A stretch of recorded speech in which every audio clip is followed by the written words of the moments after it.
Welcome और welcome back to my channel occult mystic force. आप सभी के भीतर बैठे परमात्मा को मेरा आत्म नमन। आई होप आप सभी अच्छे होंगे।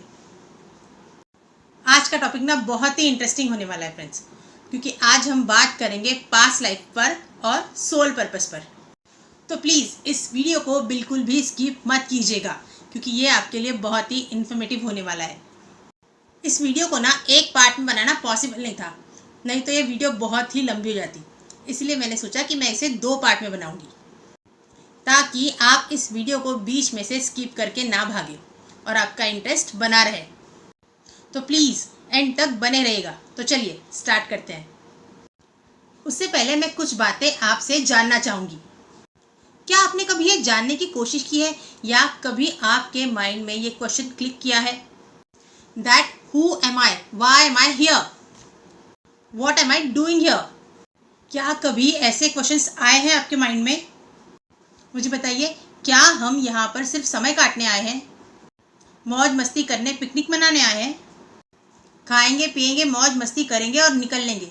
क्या बस यही करने आए हैं, या फिर और भी कुछ है, या बहुत कुछ है?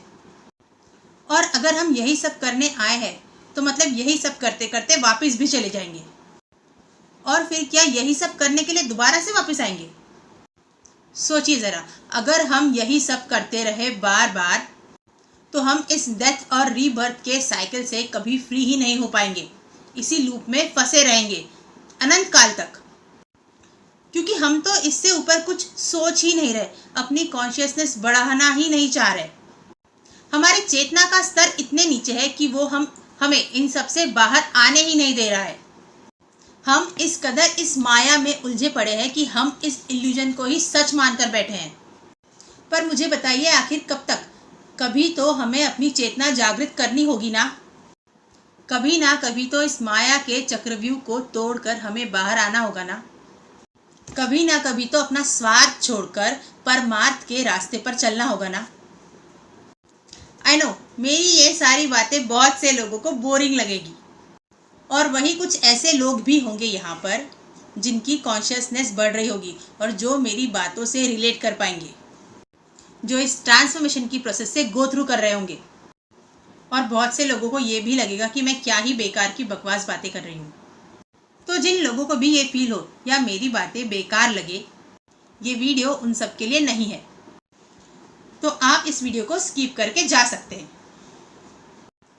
और वो लोग जो मेरी बातें समझ पा रहे हैं, ये वीडियो उन सभी के लिए इन्फॉर्मेटिव होगी। अब जब हम पर्पस की बातें कर ही रहे हैं, तो ये भी जानना ज़रूरी है कि क्या बस एक ही पर्पस होगा हमारा? तो इसका आंसर है नो। हमारा सबसे पहला पर्पस है खुद को जानना और अपनी कैपेबिलिटीज़ को समझना। और हम अपनी कैपेबिलिटीज़ को समझ ही तब पाते हैं जब हमारी लाइफ में डिवाइन इंटरवेंशन होता है, जब ऊपर वाला चाहता है कि अब हमें जागृत होने की ज़रूरत है। तब वो हमारे सामने हमारी लाइफ में इतने सारे ऑब्स्टिकल्स क्रिएट कर देते हैं ताकि हम अपनी क्षमताओं को समझ पाए, उनको जान पाए और उन सारे ऑब्स्टिकल्स का सामना करते हुए आगे बढ़े। और फिर हमने उस फेज में जो भी सीखा है उसे लोगों तक पहुंचा पाए, लोगों को समझा पाए, लोगों को गाइड कर पाए। अपनी फैमिली की रिस्पॉन्सिबिलिटी उठाना, उनके प्रति अपने कर्तव्य को पूरी निष्ठा से, पूरी ईमानदारी से पूरा करना, ये भी हमारी लाइफ का पर्पस है। अपने हर कर्म, अपने हर कर्तव्य के प्रति ईमानदार रहना, ये भी हमारा पर्पस है। अपने धर्म का पालन करना और अपनी प्रतिभाओं से जो भी कुछ हमें आता है उसके द्वारा मदर अर्थ को सर्व करना, ये भी हमारा एक पर्पस है। लोगों में रिश्तों के प्रति संवेदनाएं खत्म होती जा रही है, क्योंकि अधर्म बढ़ रहा है, लोग धर्म से भटक रहे हैं।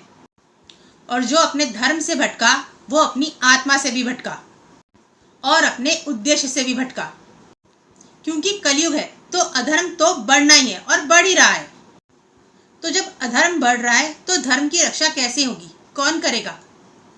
क्या प्रकृति अपना संतुलन यूं ही बिगड़ने देगी? बिल्कुल नहीं। ऊपर वाले का बैलेंस हमेशा इक्वल चलता है। अगर अधर्म बढ़ रहा है तो धर्म की रक्षा करने के लिए वो सारी मास्टर सोल्स पहले से ही इस धरती पर मौजूद है। जो भटके हुए लोगों को ज्ञान और भक्ति के माध्यम से जागृत कर रही है। प्रेमानंद जी महाराज के रूप में, पंडित प्रदीप जी मिश्रा के रूप में, धर्म और ना जाने ऐसी कई मास्टर सोल्स जो इस धरती पर मौजूद है धर्म की रक्षा करने के लिए। वरना खुद सोचिए, आज से 10-15 साल पहले ना तो लोगों में इतनी अवेयरनेस थी और ना तो लोगों को स्पिरिचुअलिटी में कोई इंटरेस्ट था, और जो ऑलरेडी अध्यात्म से जुड़े थे उनकी संख्या बहुत कम थी। पर अब क्योंकि अर्थ 5 डिमेंशन में एंटर कर रही है, तो इसीलिए ज़्यादा से ज़्यादा लोगों को अवेकनिंग की प्रोसेस में डाला जा रहा है, ताकि वो और लोगों को जागृत कर सके। क्योंकि प्रकृति को तो अपना संतुलन बनाकर रखना होगा ना, और इसीलिए अब उन सभी मास्टर सोल्स को अवेकन किया जा रहा है, जो आगे आकर धर्म के पथ पर चलकर लोगों का मार्गदर्शन करेंगे और अर्थ की वाइब्रेशन को रेस करेंगे और मदर अर्थ को सर्व करेंगे। बट यहाँ तक पहुँचने से पहले उन सभी मास्टर सोल्स का ट्रांसफॉर्मेशन बहुत ज़रूरी है। ऐसा इसीलिए क्योंकि हम अपना सोल कॉन्ट्रैक्ट साइन करके यहाँ 3D में आते ही उसे भूल जाते हैं और इस माया में खुद को उलझा लेते हैं और एक निश्चित समय तक धीरे धीरे अपने कर्मा क्लियर करते हैं, कर्मा काटते हैं। और जैसे ही हमारा वो पीरियड, वो फेज एंड होने वाला होता है ना, उस टाइम पर हमारे कर्मा क्लियरिंग करने के प्रोसेस को स्पीड अप कर दिया जाता है और आखिरी के कुछ सालों में उनकी लाइफ को पूरी तरह से हिला कर रख दिया जाता है, ताकि वो सारी मास्टर सोल्स पूरी तरह से ट्रांसफॉर्म होकर इस माया से बाहर निकल पाए और अपने उस डिवाइन सेल्फ में आकर मदर अर्थ को सर्व कर पाए, अपना पर्पस पूरा कर पाए।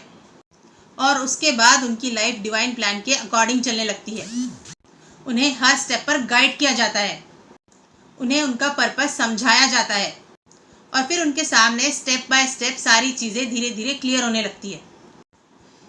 Like I am doing my soul purpose, but in this life my purpose and my profession both are aligned. अब अगर मैं इस वीडियो में इतनी कॉन्फिडेंटली ये बात कह रही हूँ तो जाहिर सी बात है मेरे पास कुछ तो इन्फॉर्मेशन होगी ही, राइट? चलिए आपको बताती हूँ। I am learning Akashic records from doctor Geetanjali Saxena. She is an celebrity astrologer, tarot reader and healer.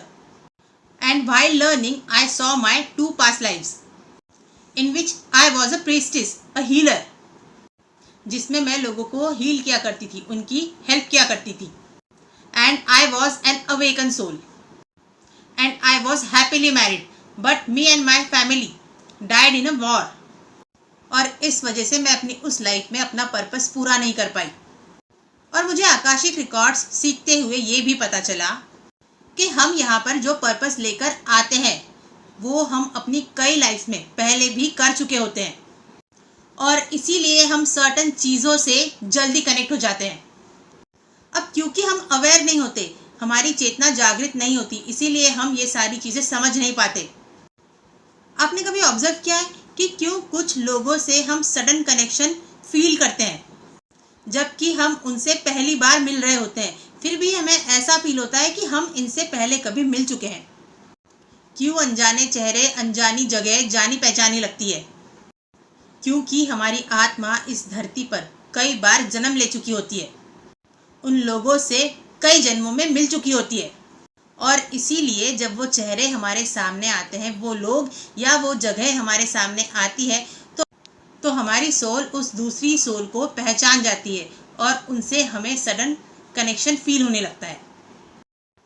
Shrimad Bhagavad Gita का एक श्लोक है, नयनम छिंदन्ति शस्त्राणि नयनम दहति पावकः न चैनम क्ले दयन्त्यापो न शोषयति मारुतः, जिसका अर्थ है आत्मा को ना तो कोई शस्त्र काट सकता है और ना ही अग्नि जला सकती है, ना ही इसे जल में डुबोया जा सकता है और ना ही इसे वायु सुखा सकती है. अर्थात शरीर नश्वर है पर आत्मा अमर है. अब जिस तरह हम अपने कपड़े रोज बदलते हैं, तो क्या कपड़े बदलने से हम बदल जाते हैं? नहीं ना. उसी तरह हमारी आत्मा कई शरीर धारण करती है. शरीर नष्ट हो जाता है पर आत्मा को सब कुछ याद रहता है. अब हम अनेकों शरीर धारण करते हैं जिसकी वजह से हम यहाँ आते ही सब कुछ भूल जाते हैं. क्योंकि हमारी चेतना उतनी जागृत नहीं होती और इसीलिए हम चीज़ों में लॉजिक ढूंढने लगते हैं और हमारा कॉन्शियस माइंड इजीली इन सभी चीज़ों को एक्सेप्ट नहीं कर पाता। पर हमारा सबकॉन्शियस माइंड, हमारी सोल, उसे तो सब कुछ याद होता है। बहुत लोगों ने इसे एक्सपीरियंस किया होगा। कई लोग होते हैं जिनको रिपीटेड ड्रीम्स आते हैं, सेम ड्रीम उन्हें बार बार आता है। क्यों? क्योंकि उस लाइफ की मेमोरी हमारे सबकॉन्शियस माइंड में, हमारे सबकॉन्शियस में स्टोर है और इसीलिए जब हम ड्रीम स्टेट में होते हैं तो हमारा सबकॉन्शियस माइंड हमें वो सारी मेमोरी दिखाता है ड्रीम के थ्रू। आपने ऑब्जर्व किया होगा, बहुत लोग होते हैं जिन्हें पानी से डर लगता है, ऊंचाई से डर लगता है, फायर से डर लगता है। क्यों लगता होगा ऐसा उन्हें? अब उन्होंने तो अपनी इस लाइफ में ऐसा कुछ भी एक्सपीरियंस नहीं किया, फिर ये सारी चीज़ें उनके साथ क्यों होती है? द रीज़न इज़ कि हमने अपनी पास्ट लाइफ में उस चीज़ से रिलेटेड कोई ट्रॉमा बर्दाश्त किया है और हम अपने उसी ट्रॉमा को इस लाइफ में लेकर आए हैं और इसीलिए जब भी हम उस पर्टिकुलर चीज़ के आसपास होते हैं तो हम डर जाते हैं। हमें एक डेंजर का एहसास होता है, हमें लगता है ये हमारे लिए सेफ नहीं है। और उसी तरह जब हम अपनी इस करंट लाइफ में कुछ लोगों से मिलते हैं, कुछ जगहों पर जाते हैं, तो हमें वहाँ से, उन लोगों से, उन प्लेसेस से एक स्ट्रॉन्ग कनेक्शन फील होता है। डेजा वू वाली फीलिंग आती है। हमें लगता है हम इस जगह पर पहले भी जा चुके हैं। इसी तरह भले ही हम कोई काम पहली बार कर रहे होते हैं, पर उस काम को करते हुए हम अंदर से कॉन्फिडेंट फील करते हैं। हमें लगता है कि ये मैं कर लूँगा या फिर ये मैं कर लूँगी या मैं कर सकती हूँ, मैं जानती हूँ इसे। अचानक से क्यों हम इतने कॉन्फिडेंट फील करते हैं? कहाँ से आता होगा वो कॉन्फिडेंस? वो कॉन्फिडेंस हमें हमारी सोल से मिल रहा है क्योंकि हमारी आत्मा उस चीज़ को जानती है और वो उसे पहले भी कर चुकी है। और सेम इसी तरह जब हम अपने किसी पास्ट के सोल कनेक्शन से मिलते हैं तो उनसे मिलते ही हमें एक फैमिलियरिटी फील होती है, हमें होमली फीलिंग आती है और एक स्ट्रॉन्ग कनेक्शन फील होता है उनके साथ। और इसे कहते हैं सोल ब्लूप्रिंट। मतलब हमारी सोल ने ये सारी चीज़ें पहले भी एक्सपीरियंस की है और एक नहीं, कई लाइफ टाइम्स में। अब अगर मैं अपनी बात बताऊँ तो जब मैं इस फील्ड से जुड़ी तो सब कुछ मेरे लिए नया था, पर मुझे अंदर से ये हमेशा फील होता था कि मैं ये कर लूँगी।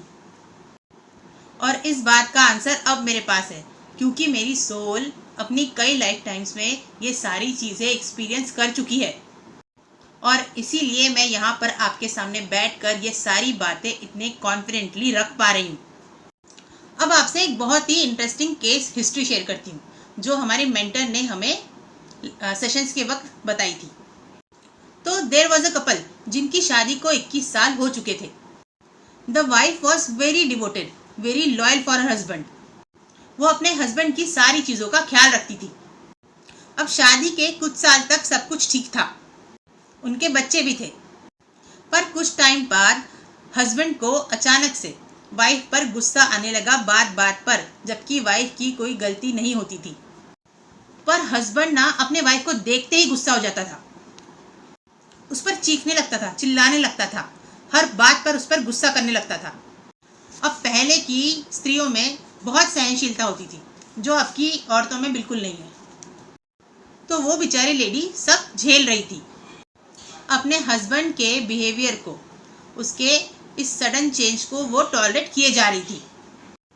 अब ऐसा कई सालों तक चला और ये बात उसके हस्बैंड के भी समझ में नहीं आ रही थी कि क्यों अपनी वाइफ को देखते ही अचानक से उसका गुस्सा इतना बढ़ जाता है जबकि उसकी वाइफ की कोई गलती भी नहीं होती।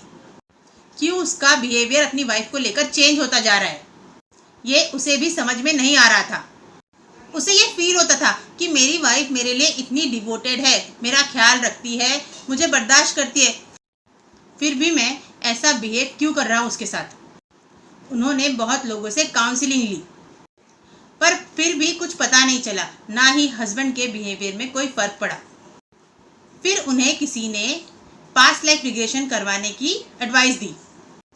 अब ये इशू क्योंकि हस्बैंड के साथ था तो हस्बैंड का पास्ट लाइफ रिग्रेशन किया गया, जिसमें उन्होंने अपनी एक लाइफ देखी जिसमें वो सांप है, मतलब स्नेक, और वो सांप खेत में चले जा रहा है और अचानक से किसी ने आकर उसे उसके सर पर मार मार कर डंडे से उसकी हत्या कर दी।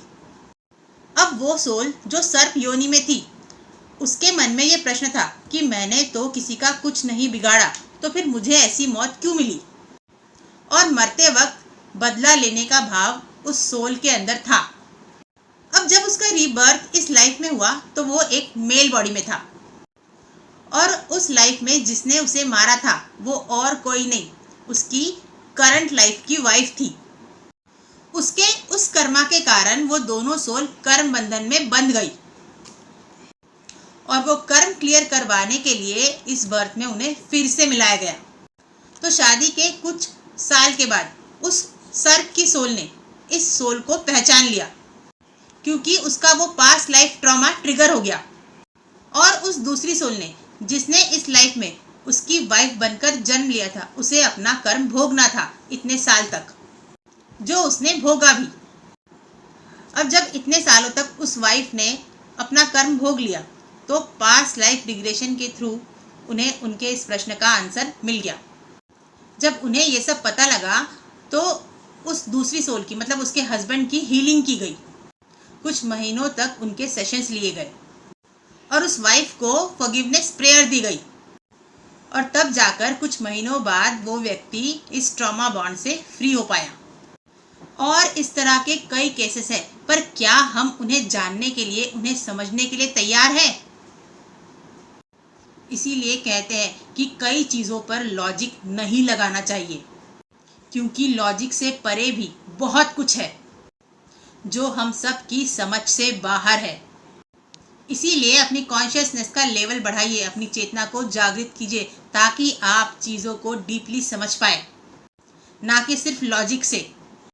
तो अब जिन्हें भी लगता है कि ये सब मनगढ़ंत कहानियां हैं, इससे कुछ नहीं होता, तो मैं उन सब से एक रिक्वेस्ट करूंगी कि जाइए और किसी अच्छे थेरेपिस्ट से जाकर पास्ट लाइफ रिग्रेशन करवाइए अपना। आपको सच और झूठ का पता खुद लग जाएगा। आई होप ये इन्फॉर्मेशन आपको अच्छी लगी होगी और समझ आई होगी। तो इसके आगे का डिस्कशन हम अपने नेक्स्ट वीडियो में करेंगे। तो चलिए जल्दी से मिलते हैं अपनी नेक्स्ट वीडियो में। तो इतने प्यार और इतने पेशेंस के साथ इस वीडियो को देखने के लिए, मुझे सुनने के लिए, अपना इतना वैल्यूएबल टाइम देने के लिए thank you so much from the bottom of my heart. Thank you so much for listening with lots of love, gratitude and infinite blessings to all of you. हर हर महादेव, जय माता दी।